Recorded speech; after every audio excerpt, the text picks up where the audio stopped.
Olá, olá, olá! Seja bem-vindo em mais um vídeo do canal. Aqui é o Matheus Coelho, psicólogo clínico, e passo para a gente conversar sobre a parte número 2 do livro Apaixone-se por Si Mesmo, do Walter Rizzo. A parte número 1 já foi ao ar, então se você ainda não assistiu, você precisa entender, né, o início do contexto deste vídeo. Então clica aqui no link na descrição para que você assista os 2 primeiros pilares e depois você volta aqui para assistir os 2 restantes, tá bom? Se você já assistiu, vamos lá. Mas antes, se inscreva aqui no canal para que você receba as futuras notificações dos futuros vídeos que serão postados e também dê um like se fizer sentido para você, tá bom? Vamos lá. Pilar número 3, de acordo com Walter Rizzo, o pilar número 3 ele chama de autorreforço. E esse autorreforço seria a medida que você se premia e se gratifica. É importantíssimo isso, gente. Porque a nossa conversa mental aqui, ó, a gente chama isso na psicologia de metacognição. Ou seja, a conversa que eu tenho comigo mesmo. Sabe essa voz que a gente tem aqui, que a gente conversa com a gente? Se você não tem um bom relacionamento com ela, que é você, né? Se você não tem um bom relacionamento com você, com essa voz aqui, você não tem uma boa autoestima. E você precisa aprender a se premiar e se gratificar para que haja paz na sua mente. Para que haja uma percepção de evolução, de progresso e de crescimento. E aqui o autor trabalha muito bem que existem alguns paradigmas, alguns mitos que atrapalham as pessoas de conseguir fazer isso. Primeiro é que as pessoas são guiadas pela cultura, pela sociedade, de que nós devemos sempre fazer mais, ter mais, e de que é nossa obrigação se dedicar, dormir pouco e trabalhar mais. E aí a gente vai criando um processo contínuo de cada vez se esforçar,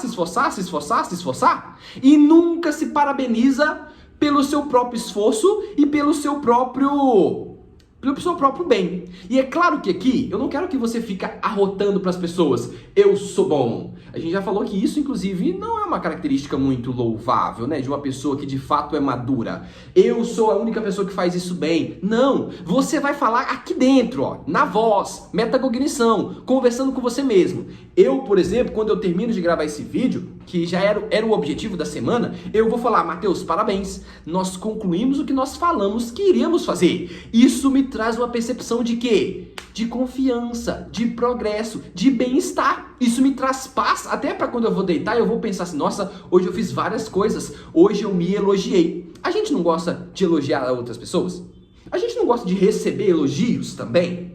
Agora, esse é o mesmo entendimento. A gente também tem que partir de um processo de nos elogiar quando a gente merece, tá? Então não é um elogio assim, ah, Matheus, você tá assim hoje, assim, assado. Não, quando você perceber que teve um esforço, você vai reforçar a si mesmo. Por isso que chama autorreforço.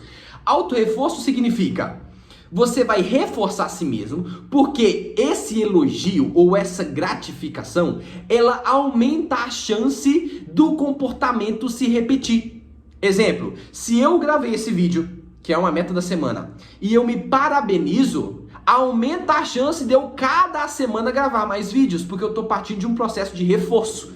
Quando eu reforço um comportamento, aumenta a frequência. Quando eu vou punir um comportamento, ele diminui a frequência. Então, ó, o autorreforço, o objetivo é deixar claro que se você se esforçar, você conquista. E que quando você conquista, você merece ser recompensado. Isso é óbvio, gente. Eu criei um processo de esforço, de dedicação, de trabalho e eu consegui fazer. Agora eu me parabenizo. Isso pode ser verbalmente ou pode ser também você se permitindo comprar algo que você queria comprar. E agora só, eu vou me permitir comer isso, eu vou me permitir conhecer este lugar, eu vou me permitir ir neste evento. Isso ajuda tanto a você desenvolver uma paz interior, é uma boa relação com você mesmo. E automaticamente cria um processo de você entender que você merece o melhor. Por quê? Autoestima é você reconhecer que não é o melhor para mim, mas eu também mereço o melhor. Olha a diferença.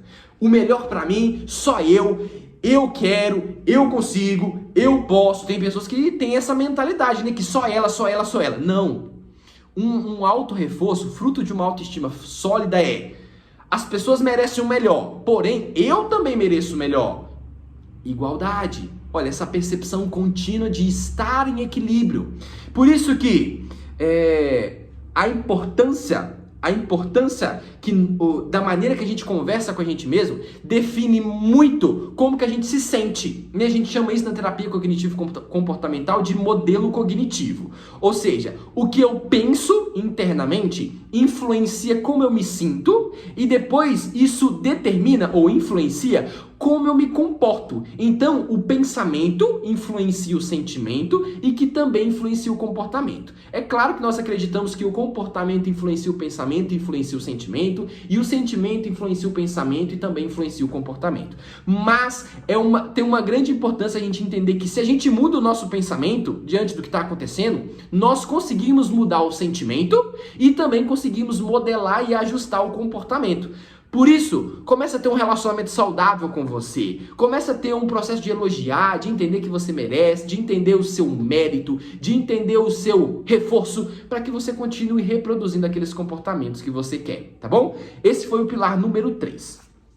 E o pilar número 4, que é o último, inclusive, espero que esteja gostando desse overview desse livro, porque de fato eu gostei muito desse livro. Autoeficácia. Autoeficácia é, de acordo com o autor, a confiança ou a convicção de que é possível atingir os resultados esperados que você determina para você mesmo. Olha isso, aqui a gente está falando de fato de confiança. Aí você precisa olhar para você, né? Autoestima, eu sou autoconfiante? Eu consigo fazer o que eu prometi para mim? Eu tenho coragem de correr risco? Eu tenho coragem de assumir desafios? Se não, talvez a sua autoeficácia esteja baixa. Mas deixa eu ampliar esse conceito e te ajudar a lidar com o aumento, né, desse pilar.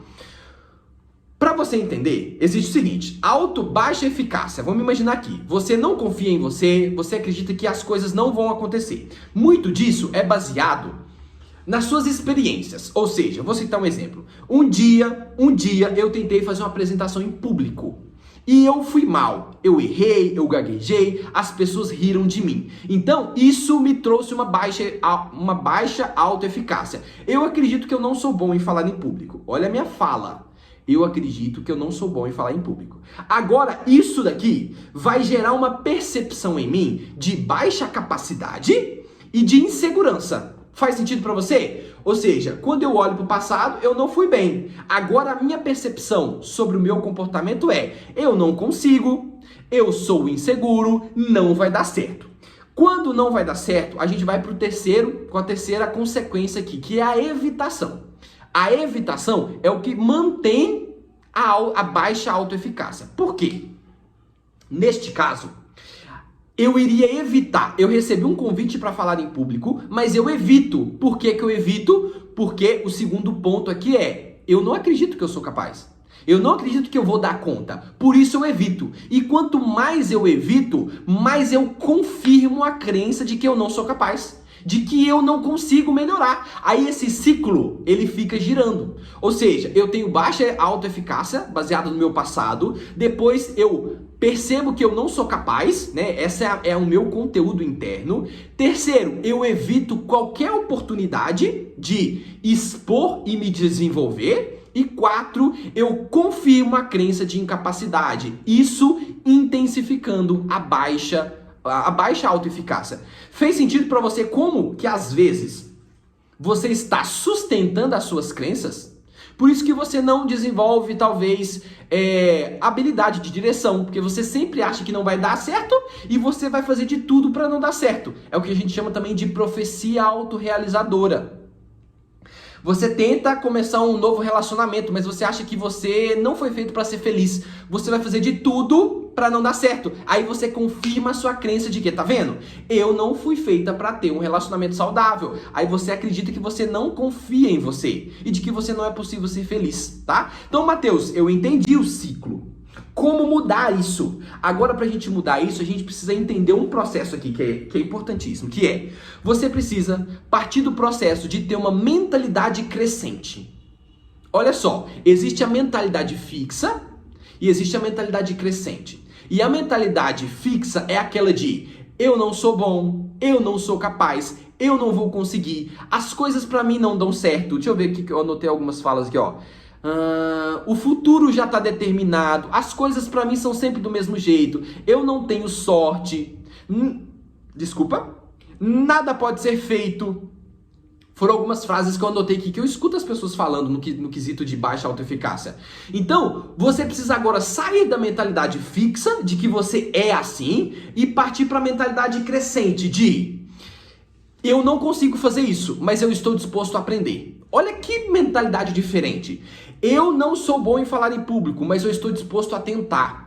Eu ainda não sei dirigir, porque ainda me falta prática. Eu vou praticar. A mentalidade crescente é a que olha para o desafio como um estado momentâneo, mas ela está disposta a fazer o que preciso for para crescer, para desenvolver, para se fortalecer, logo para ter confiança. Então, o que você precisa ter para você mudar a sua relação? Identificar a sua mentalidade fixa, perceber que você está olhando para o não, eu não, e mudar isso para uma mentalidade de crescimento, de tentativa, eu preciso praticar, eu preciso arriscar mais, eu preciso estudar mais, eu não sou bom, mas eu estou disposto em me desenvolver, em falar mais, em buscar ajuda. Isso é o primeiro movimento. Segundo movimento, você precisa definir metas. Esse é o segundo. E terceiro, você precisa entrar em ação, mesmo que seja de forma gradativa. Então, o primeiro é mudança de mentalidade para mentalidade crescente. 2, definir metas. Talvez a sua meta se você não dirige carro porque tem medo, seria começar a dirigir carro. Se você não fala em público porque você tem medo, é começar a falar mais em público. Se você tem vergonha em tentar um concurso com medo de falhar, você precisa fazer sua inscrição no concurso. Se você tem medo de chegar em uma pessoa para começar a conversar com ela, seja de maneira social, de maneira de amizade ou de maneira afetiva, com intuito sexual ou amoroso, você precisa chegar na pessoa para que você comece a criar experiências. E depois, além de criar metas, né? Ou seja, eu quero falar mais em público, eu quero dirigir mais, eu quero ler tantos livros, eu quero perder X quilos. Agora você vai entrar em ação em pequenas doses. Ou seja, se eu quero falar em público ou se eu quero gravar um vídeo como esse que o Matheus está gravando, eu vou começar pequeno. Eu vou fazer um vídeo de 15 segundos, ou eu vou fazer uma apresentação para os meus amigos, ou para minha família, ou eu vou fazer uma apresentação para o espelho, não importa. Depois do espelho, eu vou fazer uma apresentação para minha família, depois eu vou fazer uma apresentação na minha igreja, depois eu vou fazer uma apresentação no meu trabalho, depois eu vou fazer uma apresentação para quem eu não conheço.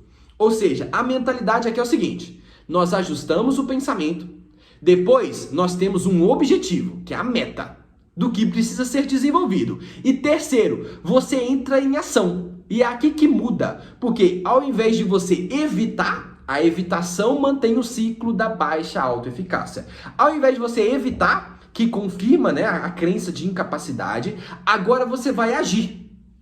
E quanto mais você age, mais você se desenvolve. Quanto mais você age, mais você cresce. E quanto mais você cresce, mais você fortalece a sua autoeficácia. Esse conceito é importantíssimo, tá? Então, se você é inseguro, você precisa de agir mais. Se você tem medo, você precisa agir mais, mesmo que seja pequeno. Se você acha que não dá conta, muda a mentalidade e começa a tentar mais. Porque quanto mais você tenta, mais resultados você tem, mais ajuste você consegue e mais desenvolvida a sua habilidade será, tá bom? Ufa! Os 4 pilares foram entregues, conteúdo então finalizados, meus amigos. Espero que tenha feito sentido para você. Apaixone-se por si mesmo, do Walter Rizzo. Vou ler aqui algumas frases finais que eu deixei anotado. Amar a si mesmo é considerar-se digno do melhor. Que frase, hein? O maior inimigo não está do lado de fora, está do lado de dentro. Percebe a importância da gente ter uma boa relação com a gente? E terceiro, essa frase também é muito importante. A felicidade não é uma estação onde chegamos, e sim uma maneira de viajar. Está muito relacionado àquela questão do autoconceito, né? De não esperar ter para ser feliz. Seja feliz, e aí você vai conseguir ter muito mais coisas na vida, tá bom? Espero ter feito sentido para você. Se fez, 2 coisas. Deixe o seu like, porque você me ajuda, né? O YouTube divulga mais esse conteúdo. E você escreve o seu comentário aqui, o que você gostou, o que você refletiu, o que você vai ajustar para que você seja uma pessoa mais feliz, tá bom? Um abraço, a gente se vê nos próximos vídeos.